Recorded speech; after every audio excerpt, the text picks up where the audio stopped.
Hello, Nadia. Nice to meet you. Hi, nice to meet you. Nadia here with Big Old Belt, and I'm joined by John Paul Kelly, who does the production design for the film A Haunting in Venice. I really think the film, I keep praising it, it did a fantastic job of making you feel like the horror elements, even though it's kind of like left up to interpretation of like if this is real or not. The film does a great job of making you feel like this place is scary as hell and I don't want to be here. Like it did a really great job on that. Oh, thanks. So can you tell us what your role was in the film and how your experience was like creating this like historic eerie environment, and if you like shot on location and how this all kind of came about? Good. Yeah. Well. I met Ken, and we went to Venice together. We had a really open mind as to how the film should look, and what the palazzo should be. I mean, I suppose if there was something that we knew before we started, was that this palazzo had a really huge role in the film. You spend the entire film in it, and that's a challenge, because it has to entertain the audience for an hour and a half. You have to feel like it change. You have to feel you're discovering it all the time. You have to feel surprised. You have to feel entertained in it. So it had a big challenge ahead of it.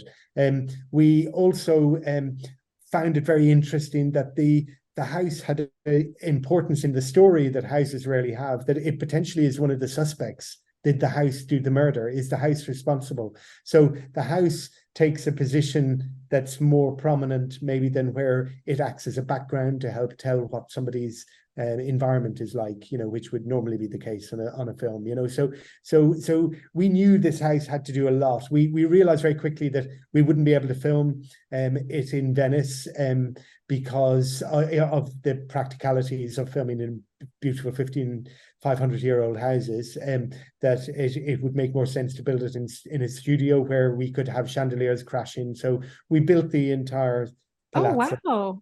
We built all of the interiors on various stages in London, and we built the exteriors and where the gondolas enter. We built the arrivals area, but also a very large 1/3 scale model of the exterior, which was sort of 2 tennis courts in size, so it was huge, so that we could have waves crashing against the building and gondolas crashing against the building, and shutters slamming shut, and so on. Yeah, the exciting thing with that was Ken really wanted a world that was complete, so rather than building as I normally would on a studio, where you're building parts of sets and sections, and there's floating walls and floating ceilings and so on. He really wanted this to feel like a fully enclosed environment. So when you stood in the middle of the Piano Nobile set, all of the other rooms that you can get to from there were all connected to it. So it was one huge set. But then outside the windows, there was no green screens. There was real backcloths which looked like views of Venice, and real rain slashing against the windows. So when you stood on the set, you felt like you were standing in the middle of Venice, which was very exciting. That's beautiful. I thought it was in Venice. Oh, did you? Oh, good. I'm a huge fan of like practical effects and like sets. Like I love that. And I'm also a big fan of like period pieces. And you've also worked on The Other Boiling Girl. Can you tell us how I guess your process is like working on a film that's a period piece, and like what kind of like research it entails? Because this does take place like post World War II. Yeah, I mean, it was a really interesting period actually, because Venice wasn't bombed, and there was an agreement between both sides not to bomb it. So, but it was also home to a huge number of refugees, which is obviously very relevant to the story and the orphan storyline plot and so on. But so we really like the idea of seeing a Venice not as you imagine it, so it's not Grand Canal tourist Venice. It's the backwaters of Venice, and which are still full of these beautiful palazzos. But I mean, I always start with the historical references. I find out everything there is to know about a period. I think you then have to bend those rules to fit your story and to help storytelling. You're not a historian, you're a storyteller, and you have to remind yourself of that. But I think by starting with historical accuracy, you tell a better story.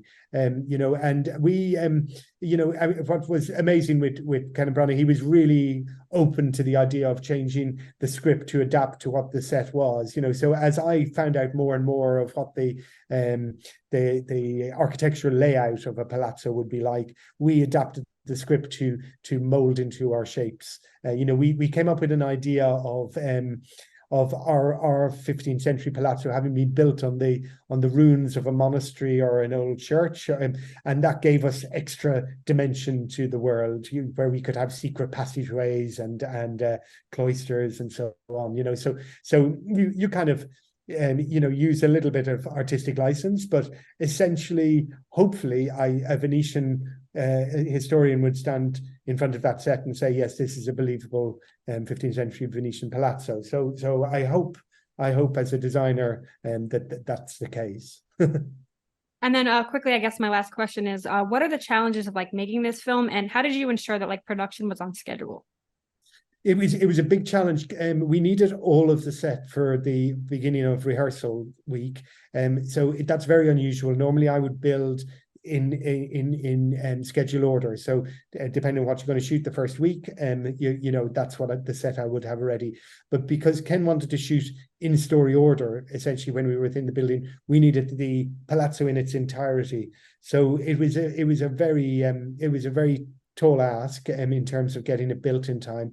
I was very fortunate. I had an amazing team headed by a supervising art director with great experience, Peter Russell, an amazing construction team, some of the best plasterers, painters, scenic artists in the world, really. So I was incredibly fortunate, the team I had around me, because as you can imagine, it's you're only as good as all the people you have with you, and it took a huge number of people to create it. I think we had a 14-week build, so I suppose 90% of what you see in the film was built from an empty stage to completion within those 14 weeks. So it was pretty ambitious. That's amazing. I just want to say thank you for taking the time. You guys all did an incredible job. Thank you, Nadia. Thank you, John Paul. Nice to meet you. Nice to meet you.